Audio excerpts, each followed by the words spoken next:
কিসের এত অহংকার আমাদের? এত অহংকার কোত্থেকে আসে? কথাগুলা মনোযোগ দিয়া শুনেন।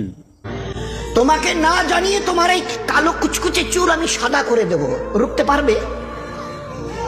তোমার এই চোখের লাল চাহনি আমি ঝাপসা করে দেব, ঠেকাতে পারবে?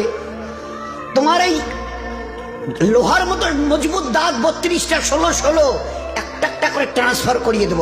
তোমার কাছে কোনো পারমিশন নেব না, ধরে রাখতে পারবে? এইভাবে আস্তিন গোটানো, মাসেল ফোলানো ধরে রাখতে পারবে তো? এরকম করবে না তো? এইভাবে এরকম হবে না তো?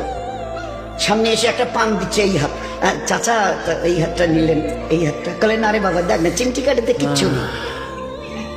আসমান থেকে আওয়াজ দিচ্ছে, ও হাত তোমার কথা শুনে আমার, এ হাত তোমার কথা শুনে আমার। আমি আর পাওয়াজকে শেষ করে নিয়েছি।